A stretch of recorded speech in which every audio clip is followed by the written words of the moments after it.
that our strongest submissions are not necessarily the longest or the most elaborate. They Okay. are the ones that are the most strategic. And so the firms that tend to perform best are the ones that understand how to present that work with clarity, with discipline, and especially with relevance. And so they focus on matters that best demonstrate the strength of their practices. But, and this is so key, they explain that significance rather than assume it. Welcome to Spill the Ink, a podcast by Reputation Inc., where we feature experts in growth and brand visibility for law firms and architecture, engineering, and construction firms. Now, let's get started with the show. Hi, everyone. I'm Michelle Calcote King. I'm your host, and I'm the principal and president of Reputation Inc. We're a public relations and marketing agency for B2B professional services firms, including law firms. To learn more, go to rep-inc, that's inc.com. For financial and corporate law firms, IFLR1000 is one of the most established rankings programs in the world. But if your firm participates or is thinking about it, you should know about some significant changes happening with the process. Today, we're talking to Shailyn Tirado, Global Head of Research at Legal Benchmarking Group, about what IFLR 1000 is looking for, what a strong submission actually looks like, and what's new this cycle. So, welcome to the show, Shailyn. Thank you so much for having me. I'm excited to be here. Yeah, thanks for joining me. So, if to set us up, if for listeners who may not be familiar with IFLR 1000, can you give us a quick overview of what it is, who it's for, and kind of what makes it different from other rankings programs? Sure, absolutely. So, IFLR 1000 is actually one of the specialist legal market research products that we have under the Legal Benchmarking Group's portfolio. And it's essentially really focused on financial and corporate law. And its purpose is really to help make the market make better informed decisions. And so, with that, it serves essentially two core audiences. And first are buyers of legal services who want a credible comparative view of firms and lawyers in specific jurisdictions and practice areas. And then second, we have the law firms themselves. And, many of those law firms use our research as really an independent benchmark of market position, momentum, and reputation. And ultimately, what makes IFLR 1000 really distinct is that it is not a broad, generalist sort of repository or directory. In fact, we despise that terminology, but it is a highly focused product on financial and corporate work, project related legal work. And essentially, that specialism allows the research to go deeper into the nuances of those markets. And, it differentiates itself by a methodology that combines what we call a three-pronged process. So it's really rooted in deal evidence, client feedback, and market intelligence. And so the assessment that our analysts do is really deeply grounded in what firms are actually doing, and how they're perceived by those clients, and how the work is viewed in the context of the wider legal market. And ultimately, that combination gives what we create, which is the rankings, both credibility and that practical value. And one of the things that we're really looking forward to is that now with IFLR 1000 combining with a new premier brand that Legal Benchmarking Group recently acquired, which is known as The Lawyer, there's a proposition that we have, and it's becoming increasingly more powerful, sort of the combination of these two brands.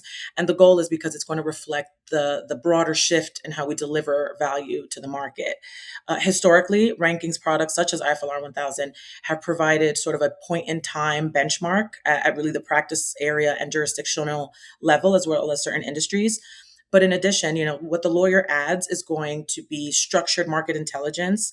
So really centered around news, expert commentary, data-rich analysis, insights that will really help firms not just establish who is ranked, but also to know what is happening in the market right now, and essentially, more importantly, why it even matters, and why it matters to their clients and their customers and institutional leaders around the world. And so this is especially relevant in a market where elite firms are no longer competing sort of neatly within national boundaries or specific regions. But ultimately, we really want to focus particularly on where this sort of transatlantic US UK corridor, which increasingly operates as sort of a single competitive area. And so we're really excited to explore that. Very cool. Thank you for that. So that's a huge change, but I also believe you guys have another change where you're combining the rankings and the award submissions into a single process. Can you tell me about that? Yeah, absolutely. So, that decision to combine the ranking submission and the award submission into a sort of a single process was really about aligning the process more closely with how firms sort of already present a lot of their strong work. And so in practice, many firms were preparing two separate but sort of overlapping narratives, often built around the same deals and transactions, the same teams, the same sort of evidence of impact and innovation and sort of market significance. And so bringing those together really reduces a lot of unnecessary duplication. It really makes the process a lot more efficient. It allows firms to take a more sort of strategic approach to how they present their market story and their position. And I'll be really honest, from what we've gathered from business development professionals across the globe, it has significantly reduced submission fatigue. Mm. It also improves a lot of clarity internally at firms, Hmm. especially because firms can focus on one high quality submission per practice area rather than sort of splitting effort across parallel processes. And, the great thing is that this consolidation has not altered our core methodology. And so the research still relies on the deal and transaction work, the client feedback, peer market responses through interviews and surveys. And so what has changed is only the way firms engage with that process. And so again, the market response has been really positive, which is what we expected when we made this decision. And, particularly because firms, let's be honest, they value anything that reduces administrative burden, right? And so while preserving the integrity of the work being done by their lawyers, so that's something that we wanted to make available to them. And particularly, we know we're not the only ones in the market. And so in a crowded rankings and submissions environment, that kind of simplification is really meaningful. And again, this broader evolution means firms are no longer engaging only with a rankings outcome in isolation by participating with IFLR 1000.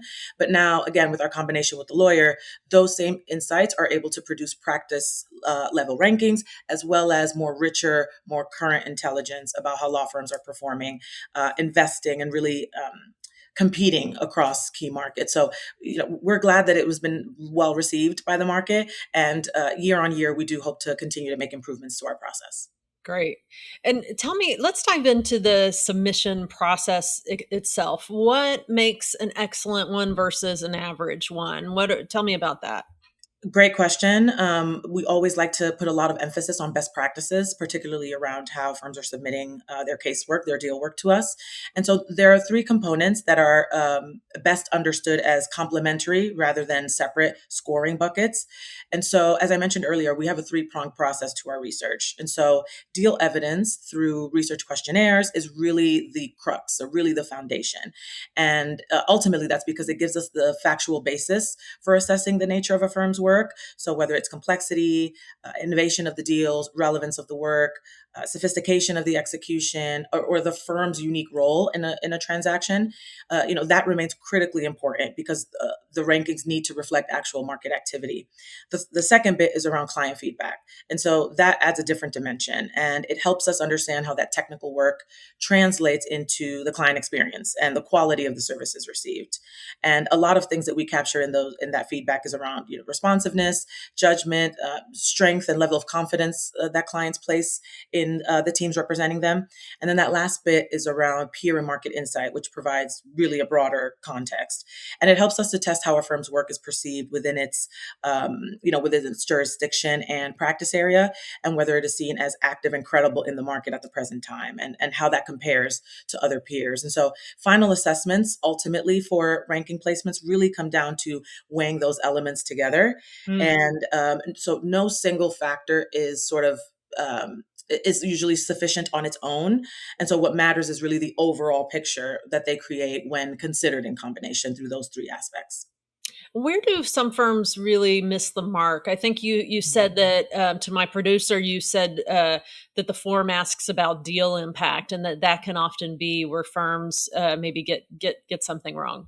Yes, absolutely. And to be clear, when I said firms miss the mark, what I really mean is that firms often describe the impact in very general terms. Mm. And so they may say, for example, that a deal was significant or high value or headline making, for example. But what they don't do sometimes is they don't explain why it mattered in a way that helps us assess its true market importance. Mm. And so for us, impact is recognized not simply by size or volume or even profile or even name recognition, which is often a misunderstanding of the parties involved. But what we're looking for is really underlying significance of the matter within that specific practice area and jurisdiction. And so, that can mean a range of things, whether it's novel, legal, or a financing structure, a first of its kind feature, unusual regulatory complexity, for example, execution in a challenging market environment.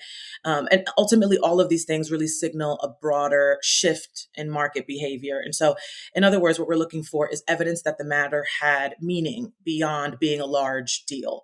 And so the Hmm. strongest submissions make that case quite clearly and succinctly. And so ultimately, they connect the facts of the transaction or the deal to the reason why it mattered. And so they do that in a way that is specific to the market rather than relying on generic superlatives, for example. Yeah, that makes sense. What about the client referee or the peer surveys? Should firms understand in order to take most advantage of those aspects of the submission process? Yeah, so it's not just specific to peer review surveys, but also our peer review interviews. So our interview process is such a critical component to what we do, along with client referees, as you mentioned. And so while those add really critical real value, as I mentioned earlier, they are most effective when they are used to reinforce or underscore rather than replace the core Mm, written submission. And so the submission itself should always do the heavy lifting, quite frankly. And that's basically because it sets out the firm's strongest work and the case for its market position, as well as gives us an opportunity for that level of detail that we're looking for. And so for the team at IFLR 1000, because the form is riddled with details, it's truly the law firm's best shot to get in front of our teams, and a sort of the best first impression, if you will. And so separately, peer review interviews and surveys, what they really do is help provide context around how a firm is regarded in the market by others who understand that competitive landscape, who are participating in that competitive landscape. And ultimately, while client referees offer more direct evidence of that, sort of the service quality, the delivery, and the trust that's built between the client and law firm relationship. And so, in terms of weight, neither is a shortcut to a strong ranking outcome. So that we really want to make that clear. But um, it's as I mentioned, it's not a shortcut to the strong ranking outcome if the underlying submission is weak. mm, But all of those things can be highly influential when they support a really credible body of work. right. And Okay. so, yeah, and so what we really wish that more firms understood, and this is a message that we deliver constantly in terms of best practices, is that quality really matters far more than quantity. And so, Mm, a carefully selected group of client referees, for example, who can speak specifically and recently about meaningful transactions and relevant transactions is significantly much more useful than just a long list of contacts with only limited exposure to the team's work. mm. So it's Yeah. really about the depth and the quality. Yeah, that makes sense. So I'd love to pick your brains about if your team is collecting this market intelligence throughout all your research. Mhm. I'd love to understand: are there trends you are seeing that kind of stand out? Where certain practice areas are growing or shifting. Yeah, so one of the clearest trends that we're seeing is that ultimately legal markets are continuing to evolve, right? Mm, And that's at different speeds in different ways. And so admittedly, with my global role from sort of a global perspective, there is no single global growth story. However, in some jurisdictions, activity remains strong in areas like financing, restructuring, private capital, and sort of really broader regulatory driven work.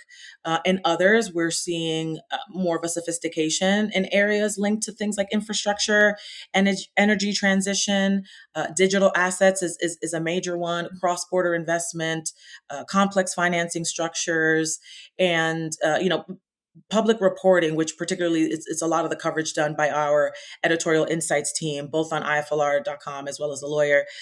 There is market movement as well in areas like banking and capital markets and M&A. And as I mentioned, the digital assets is really something that we've paid a lot of attention to over the last year or so. And that's happening across multiple regions. And so all of this is really consistent with what we're seeing throughout our broader research cycle. And so, just as importantly, we not only look at where volume is increasing, which I know is something I mentioned earlier, but at where the nature of the work is becoming more sophisticated, that's really what we're paying a lot of attention to. And that includes, as I mentioned, shifts in deal structures, changing regulatory pressures, and the emergence of new areas of client demand. That is absolutely something we have our finger on the pulse for as well.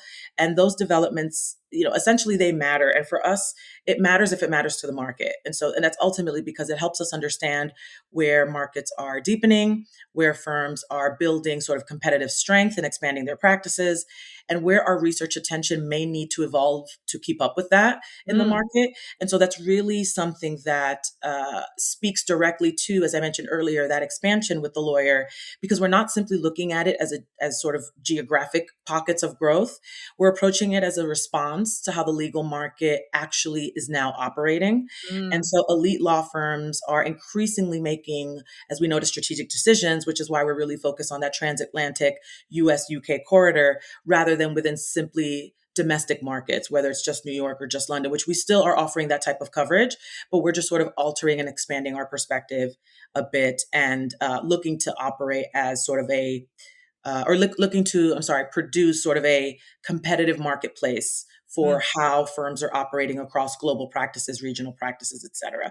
And so bringing those two brands together, IFLR 1000 and The Lawyer, what it really does is that it's really helping us reflect that reality more effectively. And so instead of offering a static view of who is at the top, top ranked in one jurisdiction or for one particular calendar year, we can increasingly connect those rankings and benchmarking to the deeper question of what is driving that performance. Is it how firms are winning work, how the market is shifting, and really where those opportunities are emerging? So we like to pay really close attention to that.